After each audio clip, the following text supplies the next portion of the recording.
Alright, what's up y'all? So I came to y'all with a quick wig series. I had asked some people some questions about if I decided to do a wig series and start talking to y'all about the different methods of installing wigs and the different types of wigs that are available on the market to help educate you all so that you all who are interested in wearing wigs can make the best decision when purchasing. A lot of people said yes. I'm so sorry, y'all. My shoes is really scrubbing on the bottom of this thing, making this crazy noise. All right, I did take a makeup class a few weeks ago, and I did attempt to do my makeup before starting this video. I didn't really do a good job. I don't know what the F I'm doing. However, the makeup is done, and here we are with the video. Before you put on any type of wig, you really want to make sure that you have on a stocking cap. A lot of people don't like stocking caps because they suffer from headaches and tension, migraines and things like that. I too suffer from the same thing. So what I like to do when I wear my stocking cap to give me some relief from the tension is I just take this area of the cap and I just cut it there to relieve that tension, but still keep enough elasticity with the cap to keep the cap on my head. And I make sure that that is facing near the back of my head, as you see here. So for this video, I'm going to use one of my lace closure wigs. This is Cleopatra. I made her with 3 bundles of kinky straight hair and a 5x5 closure. I'm going to demonstrate the glueless method today with this wig series. So let me start by just putting the wig on my head here. Pop my ears out. The most common types of lace closures that are on the market are 4x4s and 5x5s. 4x4 is generally the standard. However, they do come in 5x5, 6x6, and 7x7. So what that really means is the larger the lace closure, the much more parting space and versatility that you have with the lace. 5x5 lace closures are my favorite because you still have enough of the lace to give you like a mini frontal look. You have a deeper parting space and you have a little bit more lace than you have with the standard 4x4. And you have enough of the elastic band in place to give you a very secure and snug fit. It is, in my opinion, the best wig that you should wear if you are interested in a very secure and flat glueless look, such as you see here. This wig, I know you all saw me put it on. It is completely glueless. It lays very flat, and I can do a bunch of things to this wig without it moving and sliding. Okay, so there are some people who just really don't trust that the wig can just be popped on and off, that's simple, and won't move. So there are different alternatives. Of course, any type of lace wig can be glued down. Any lace has the option of being glued down with lace glue. This video is intended to show the people who don't want to wear lace glue or who are not good candidates for the lace glue another option for wearing lace wigs. So, of course, I've already showed you that the wig is very snug, it's very secure, it doesn't move. However, there's another adhesive option with this gel. Now, this gel is got to be olive oil, makes another good one as well. This is for a bit more secure hold, for a hold that lasts up to 3 days, for individuals who want, that lace to be a bit more melted into the skin to give you that, that melted look, okay?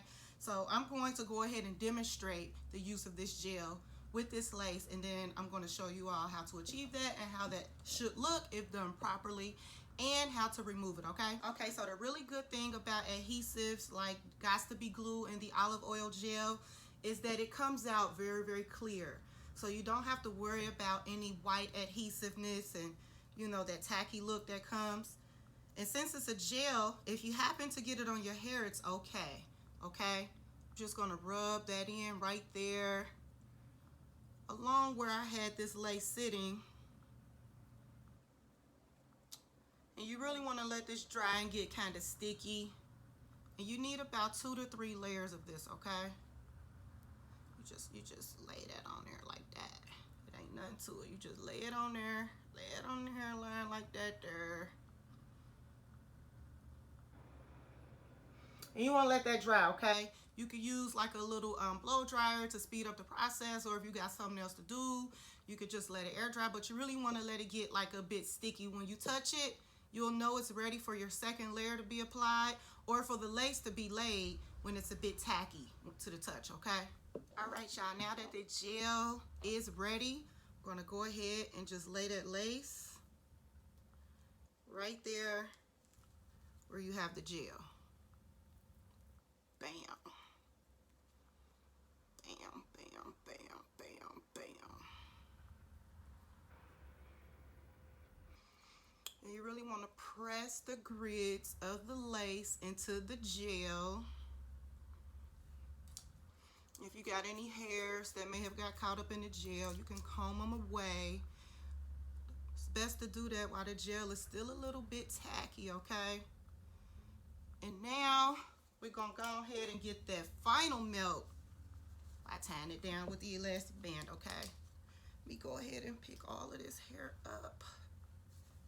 We're gonna tie it down with the elastic band about 15 minutes, all right? All right, y'all, I am back, and it's actually been a little longer than 15 minutes, so it's just time to take this head tie off and check out the melt, baby. Hey, take these clips out of my head. I do see that there's a little excess. I always go overboard with the gel just because I know I can get it on my edges and it ain't gonna harm nothing, so I think I'll just be laying a little bit too much, but this is just water. I keep water in the spray bottle, and this is what you would use to get rid of the excess. Just wipe it.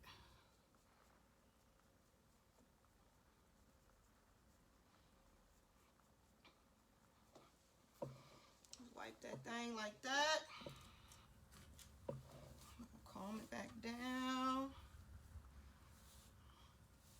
I see a glare on my forehead, probably from my imperfected makeup,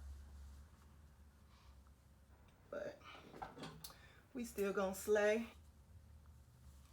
So the gel is not glue, okay? The gel is a glue-like adhesive, okay? I need y'all to understand that. It gives a very, very secure glue-like hold, but baby, it is not glue, okay? I need y'all to understand that. The gel adhesive gives you a hold for about up to 3 days, y'all. And to remove it, all you need is water. You know, the reason why the gel has a very, very, very, very like glue-like hold, like what you see here, you see this lace is not moving, it's not lifting, it's not coming up. It appears to be glued down, but the gel has a very, very high alcohol content. So that's what allows it to dry and have a very secure hold like glue. But it don't last long. That's why it's not glue, okay? You can use water to remove it. If you do have a whole lot of gel on your hair, just use like a mild soap with water, or like a mild like hydrating shampoo or clarifying shampoo with a little bit of water. Just saturate the hairline with water, and then whatever mild soap you use, just take it and massage it into wherever you have laid that lace, and it will come up in about 30 seconds. It's very, very easy to put on, as I just demonstrated for y'all, and it's even easier to take off. More information about the different types of wigs that are on the market, just go ahead and click the link to my site and visit my blog, Lace Closure versus Full Lace versus Frontal. What's the difference? There's a bunch of information that I've outlined to illustrate the differences between each of the different wigs that are on the market to help you all make a better informed decision when you are wig shopping. And if you're interested in this unit, this is Cleopatra. I made her using the kinky straight hair. She has been pressed bone straight. I've had this wig since my alter ego shoot towards the end of last year to highlight the 1-year anniversary events that I had towards the end of the year. So if you're interested in that, go ahead and check that out. Leave any information that you would want me to know in the comment section below. If you liked it, hated it, loved it, need more information. And also be sure to stay tuned in, because I will be updating you all with Wig Series 102. Later.